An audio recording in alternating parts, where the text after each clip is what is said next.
like my ultimate highlight of the season has got to be Kim Little lifting that trophy.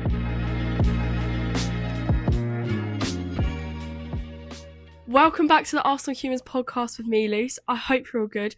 I am honestly amazing. I feel like I'm still buzzing, but also still find it so surreal that we lifted the Champions League trophy last weekend. Like, I looked on everyone's feeds and it was like 1 week since this, like this was on Saturday, yeah? And I was like, what? How's it already been a week? It feels like ages ago, but also it feels like it's just happened. And at the same time, actually, now I'm saying it, it feels like it hasn't even happened. I'm like, what is going on? Like, I feel like I'm just buzzing. What a perfect way to end the season. And the season is fully done. Like, men's, women's, you name it, it is fully done. And yeah, obviously I reflected on those games that happened, obviously the last Premier League game, and then us lifting the Champions League trophy. I reflected on that last weekend, and I'm still buzzing from it all, as you can tell. But I thought I'd do this episode because going forwards, all the episodes will just be obviously still weekly basis. I've got you guys. Don't you worry. You'll get bored or enjoy me just chatting about Arsenal, depending on what sort of viewer you are. But yeah, obviously the next couple months, I guess, it's going to be a lot of transfer talk, a lot of random news updates, and just random warm-up poll questions, basically. Whereas this episode, I thought I'd take time to actually reflect on the season. Briefly, I'll do that briefly because obviously we've all been on it, and at the end of the day, we found massive success in the Champions League. Both the men and women did. Obviously, the women went that one step further and got the trophy, but the men did find success, reaching quite a good stage. And then I'll obviously look to the league and maybe some disappointments. But yeah, I'll just reflect as a whole briefly. But then I'm going to do this thing. Obviously, this podcast has been running for 6 months? So never done this before, but I'm going to do the Arsenal Humans Awards. So something slightly different. There's literally only 4 awards or something I've picked out, so not too many, but I just thought it would be good to highlight key moments. I just thought it'd be nice because if I'm hopefully still doing this podcast next year, then I can sort of compare who was our player of the season this year and then whatever. Yeah, quite a nice episode. Before I carry on waffling, let's get straight into that warm-up poll because it's quite an exciting one. It's quite a good way to reflect on the season, so let's get into that now.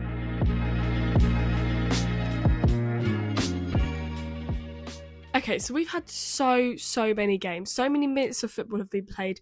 So many players have joined, left, been injured, sat on the bench, started. You name it. There's been so many goals, so many things to talk about this season. And I was like, how am I meant to say all of this in this one episode? So I thought I'd start off with the warm-up poll question, which is not a poll, it's actually just a warm-up question. So I probably should just change that wording. But with the warm-up question, I asked you lot, on my Instagram, which is luce.case if you want to get involved in future ones, because it's pretty much going to be the main bulk of my episodes going forward, because obviously there's no games to reflect on, which is still kind of weird, because I've only ever done this podcast with games to reflect on, but it's the first one without it. So yeah, anyways, warm-up question, I really waffle. Warm-up question is, Gooners, what's been your favourite moment this season? And I did use the photo on my Instagram story. I did use the photo, obviously, of Arsenal lifting the Champions League trophy, but I feel like that has not been the only key moment. I'm going to read through a few of yours. Thank you to everyone that responded, because it's just made this so much easier to just go through, and nice to bounce off different ideas, because I feel like I have my ideas and then it's nice when you guys either agree or disagree or just say anything. We've got UCL, yep, winning the Champions League. Did we? Don't think I've actually mentioned that on here. We've also got being crowned European champions, of course, or beating Spurs at the Emirates. I like that vibe a lot. Obviously, they've actually found their own European success, but it's not the same as what the women have done for Arsenal. So, whatever. But still, congrats to them, obviously, because it's just a nice trophy. It's nice to also see loads of people posting about it on Instagram. I am friends with the enemy. I've got quite a few friends who are Spurs fans, and you can see them when they were younger, obviously trophyless, and now suddenly they're lifting it. It was quite a cute moment. Moving back to Arsenal's favourite moments. Oh my god, I can't believe I started chatting about Spurs when we're reflecting on Arsenal. Rene Slager's taking charge of Arsenal. That, you know what? Obviously, for me, I'm just going to quickly say obviously, seeing Kim Little lift that European trophy, lifting that Champions League has got to be my favourite moment of the season. But Rene Slager's taking over changed the season.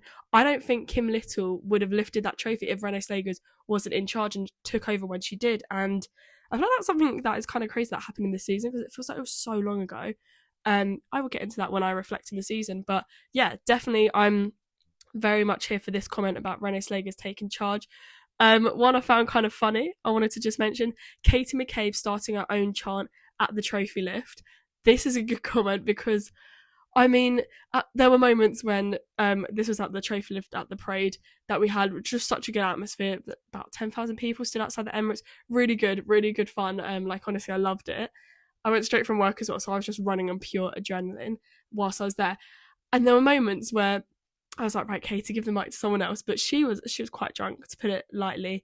And yeah, she started just being like, "We've got McCabe, who Katie." Like, she just started singing her own chant. And you know what? It's good to be a number one fan. You got to back yourself. But yeah, no, that was actually quite funny. So that is a good highlight away from the pitch. And then, someone said, apart from winning the Champions League, I feel like this is a recurring theme. Do a shot every time I say Champions League, yeah. The massive comeback against Lyon, yeah, it's so true. I mean, we wouldn't have reached, obviously, the final. We wouldn't have got the Champions League trophy without beating Lyon. And that was a comeback that I think everyone, all the media outlets, even all the other fan bases, even some Arsenal fans themselves had sort of written us off. I wasn't the most confident going into that final, but I feel like some people like, now we're fully done, like we're not even getting to the final. And then suddenly we beat Lyon, and then suddenly we beat Barca, and it's like, whoa, possibilities. And I'm actually really excited about the next season because I feel like we've ended it like that. Obviously, if you look at all those highlights, now I think about it, they do actually all come from the women's side.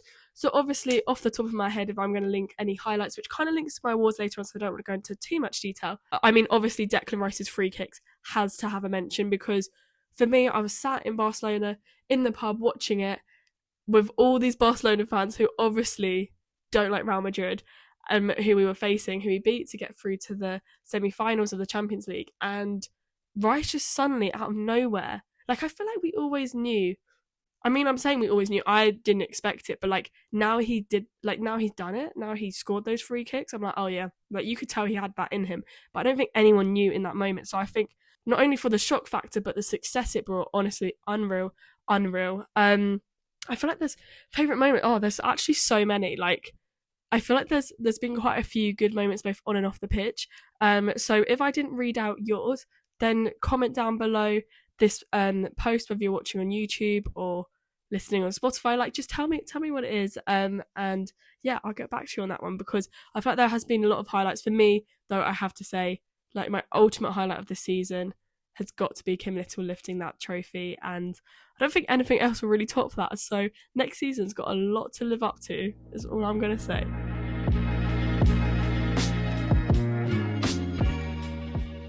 Okay, so I've just had a couple ideas whilst I pause between the warm-up question and then what I was going to do as the season reflections. But I'm sort of thinking you're going to see so many different season reflections. We all know how the season went. We all know with the women's side, it started off shocking. Like, I mean, I remember being sat at the Emirates and we drew against Everton and we were getting a few draws at the beginning. Then we suddenly lost against Chelsea, but we actually could have probably won it in the second half. We had Jonas out, we had people chanting for him out, then suddenly he went out, and then since then I feel like that was a massive turning point. And yes, we have dipped in certain games, like obviously recently the Villa game, the Brighton game, we did dip a bit, but then you can just tell that she was focusing so heavily on the Champions League that our style of play changed for those games, which is why we lost, but it's because we were preparing to play against Barcelona. End of the day, it all worked out. So I feel like, yes, I could reflect on the seasons. I mean, actually, as well, looking at the men's game, I mean, we literally lost to United in the FA Cup. I'm going to take you right back. And that was a real low, because especially when you look at where United are right now, like, they've not got Champions League next season. They've not got any European success, because obviously they lost to Spurs in the final. In the Premier League, they've dropped so low. They've now got conversations that keep happening about whether Bruno will leave Man United to go somewhere else, which is looking quite likely that Bruno will end up playing in the Saudi League. So they're losing their star players, United. So I think for us at that moment, Amorim needed to win. He needed it. and he got it. And even that, like, they then didn't even progress because obviously ended up being a City Palace final, and obviously Palace ended up winning the FA Cup trophy, which is really good for them. Like I was saying earlier, it's good to see teams, like, one thing I do like about this season is teams that shouldn't have won, and that just makes me excited about football. Like, I don't know how we're going to top this season as a whole, because I feel like this season has exceeded all my expectations. Like, I just feel like the joy is brought. Like, football can bring so much joy, and I feel like that community we've really seen. So yeah, obviously that was not a great moment for us, but then we had so much success with the Champions League. Premier League, we did well to come second, but I feel like we were still competing with Liverpool up until maybe a couple months ago, and because we made a few mistakes with drawing, I think we've got the most draws. I think going into next season, we need to not get complacent, and we need to always hunt that ball down. I mean, look at the Champions League final just then. This is going off on one, but look at the Champions League final that happened at the weekend. PSG kept trying. They were hunting that ball down. They won 5-0. They were like 3-0 up, and they were still hunting that ball down because they wanted it. And I feel like that's something we need to show within us. We need to have those characteristics for next season, because we don't obviously want as many draws as we had this season, because at the end of the day, that's what basically cost us the league, the amount of draws we had. So I think as a whole, I'm very happy with how the women's season has gone. I'm quite happy with how the men's season has gone. I think the women's, I'm very happy because we got silverware, and that's something we haven't achieved outside of the League Cup for a few years now. And with the men's, we didn't get silverware, so obviously I'm not amazingly happy, but the foundations are there. We need that striker, so hopefully in the next few episodes I'll be saying about all the latest transfer talk, and be including that. But overall, I don't want to dwell too much on the season as a whole, because as I was saying, I realised I did start saying, oh, we don't need to reflect on the season, and then I go on and reflect on the season for about what has that been, about 3 minutes. But anyways, I don't want to dwell on these seasons too much, because we've all been there, we've all watched those games, we've all seen the players that we like as a whole. But I just wanted to focus on the Arsenal Human Awards, which obviously, as I said in my intro, is like a new feature, as it is the end of the season. So obviously, yeah, we can reflect on the season as a whole, but I don't want to dwell on it too much. I want to focus on a few different things and focus on more of the positives, because this has been a good season, and I feel like there's too much negativity around us. Yes, if we're still in this position, trophyless, talking about the men's side, obviously, this time next year, then right, I won't be focusing too much on the positives. But I think as a whole, because of the women's success, and because we're getting there, I know we're next season FC, but we're getting there. I just want to focus on the positives, and I feel like also because we are so frustrated as a fan base that we haven't got that silverware under Arteta for years, it's sort of a good time to actually be like, you know what, let's take a step back, let's regroup, focus on what we need to do next season. But for the moment, let's enjoy what's just happened, and we're going to kick the awards off. We're going to kick the Arsenal Human Awards off with the player of the season. And for me, the player of the year, I'm going to go with obviously one men's player and one women's player. The men's player of the year, I'm going to give it to Rice. I think since he's come in, obviously a couple of seasons ago, he has just been phenomenal. I think especially when he's got a player, for instance, Partey, behind him, he's able to push up. He's got that freedom. He literally has shown up in big games. So many people are rooting for him to be captain. I see that maybe in a couple of years' time. But I think for me, Rice has got to be the player of the season. There's no other player, apart from maybe you could argue Raya. Timber had his good moments. Gabriel. We have had a good season as a whole. In terms of players, but I think the amount of injuries, forms have dipped a little bit. The most consistent player has got to be Rice, and especially when he is playing more in that number 8 rather than dropping into that number 6 role, I think he is just phenomenal. So it's got to go to him. I think also he just seems like a really nice guy, both on and off the pitch. And for the women's team, the player of the season has got to be Caldente. I feel like a few people wrote her off at the start of the season. And we're like, nah, she's not the one. She's not gonna do well for us. She has proved them people wrong, and she's also proved a lot of people right, because I think a lot of people are very excited. Obviously, she had previously won the Champions League with Barcelona, who now she's won it against Barcelona for Arsenal, and I think we really needed her throughout the campaign. We needed her throughout the whole season. I know Russo, I was debating and umming and ahhing between Russo or Caldente, but it's got to be Caldente for me, because I think firstly, we give not too much credit, but we just give a lot of credit to the strikers, the goal scorers, and obviously Russo has done a great job at that this season. I mean, she's the highest English goal scorer in the Champions League, I want to say, or it's for an English team. I can't remember which way around it is. But either way, she has shown herself on the biggest stages, but also being so crucial for us when we're at Meadow Park, if that makes sense, in a league game. Like, she's showed herself and proved herself in so many different aspects. But for me, Caldente, her creativity, her composure on the ball, her ability to read play, she's always getting back. I feel like she does so much off the ball that is sometimes overlooked a little bit. So for me, it's got to be Caldente. She's got so many assists, so many goals. I mean, like, crucial goals as well. Obviously, she scored against Lyon, and I think that's got to be like one of the goals of the season for me. So yeah, those are my two people for the players of the season. Next up is the game of the year. I feel like I don't really see many people doing this sort of award, because they maybe might focus on moment of the year, but obviously I went for a few at the beginning, and I will repeat myself slightly because moment of the year, for me, for the men's side, we're going to go with Declan Rice's free kicks against Real Madrid.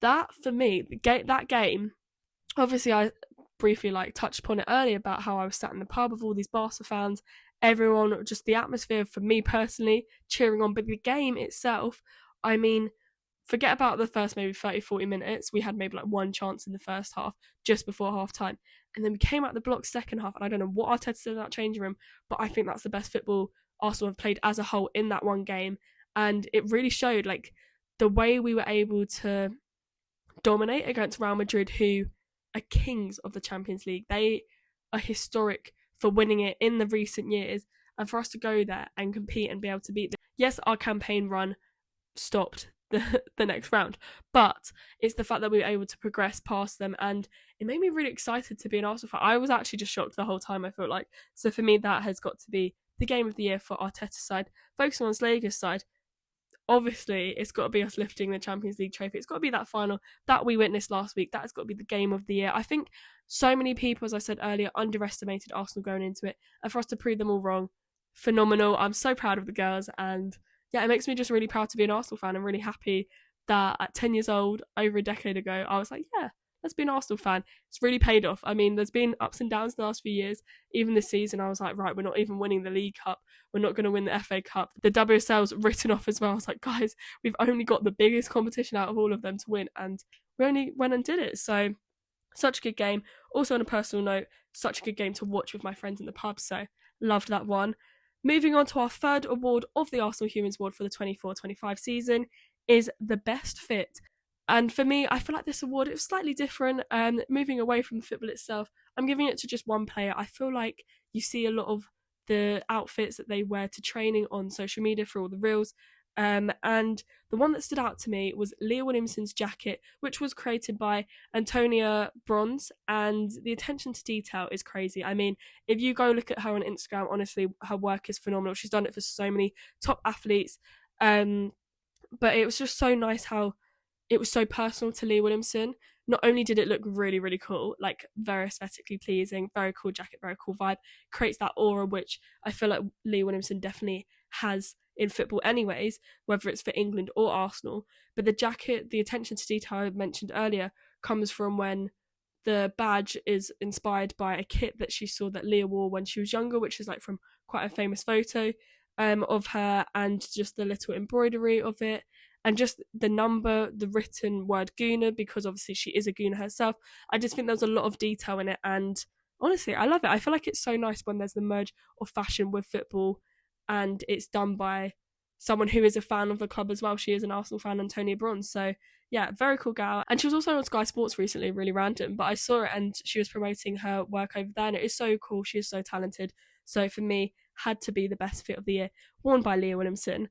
And moving on to our final award of the Arsenal Humans 24-25 season awards is the signing of the season, which to me is actually baffling how these players have only just signed this season, because I was looking and I had to proper fact check when these players actually joined the club, because I was like, no, they're so rooted and embedded in Arsenal that I just feel like they've been there forever. But anyways, before I waffle on, let's mention them. For the men's, we have Marino, and for the women's, we have Van Domselaar. And honestly, they have both been so crucial for their respective sides. So focusing on Marino firstly, he has become our makeshift striker. We all know, don't get me wrong, we all know Arsenal need a striker, and I'm really hoping as I've mentioned literally like a few minutes ago. I'm really hoping that Arteta has signed, or Arsenal as a whole has signed, a striker in the next few weeks, hopefully. There's a lot of question marks around who, so I'll leave that for my next episode to get into. But I'm really hoping we do sign someone, because we do need someone, like, we need someone that is an out and out striker, because you could tell in certain moments with Mourinho where maybe hold up play, like you see Haaland, like comparing him to one of the best, obviously. You see Haaland's hold up play and then how he's able to use his body and turn. I'm kind of moving my body to try and visualize. So if you're listening on Spotify, I'm very sorry, but YouTube, you'll hopefully understand what I'm saying. Like when the ball's coming in, he's able to move and then hold the ball up and then pass it back, or swivel and turn around and shoot. Whereas I feel like Havertz sort of got into the habit of like just passing back, and then Mourinho did pass back, but Mourinho has proved to be clinical in certain games. I mean, there was like 3-4 weeks on the trot, I feel like, that he was scoring in every game. Basically, this was probably a few months back now. And I feel like, yeah, Mourinho he did really well. He stepped up when he needed to, and he's got to be signing on the season because of that. Moving on to Daphne Van Domselaar, our keeper. I mean, talking about stepping up when you need to, she literally is the definition of stepping up when you need to. Like, she did that for so many games. I mean, obviously in the league at the start, I remember watching her, I think it maybe was the Everton draw, like the 0-0 game, which is like the first game was City. I think that was like the second or third game of the season. I remember being sat behind the goal and she just seemed a bit shaky. It was like her first game in the net, and I was like, oh gosh, like what's going on? Then she tapped the ball over the bar, and from that moment on, I was like, okay, there's something about this player, like this is why we signed her.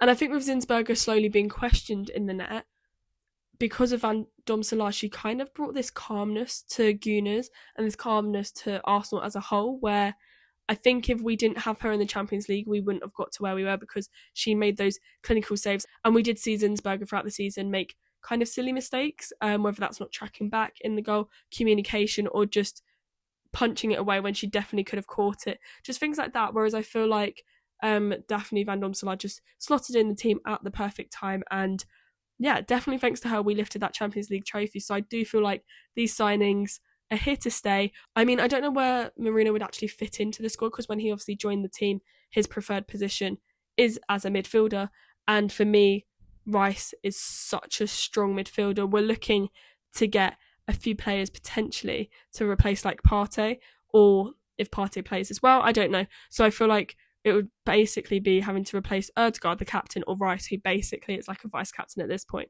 So I think he'd be good for squad depth, but I'm not sure necessarily where he'd stand in that. But I think either way, having both these players, I mean, Daphne Van Domselaar is going to be our number one keeper next season. I don't know how long Zinsberger has left, and I do feel like there will probably be a post pending soon, saying that she's either left or she's basically become the number two. I don't know, because I do feel like Zinsberger is too good to be a number two in the WSL, but she's not good enough to be Arsenal's number one, because we are now competing with the best of the best. I mean, we literally are European champions, like, if I haven't mentioned that yet. So yeah, either way, I'm just really happy with these signings. I can't believe they've literally joined this season, and the impact they've already had. They've already become household names if you support Arsenal. So yeah, it's been pretty good season for them. But that was 4 awards I wanted to give for the Arsenal 24-25 for the 24-25 Arsenal Humans Awards. There we go. So yeah, let me know if you agree or not.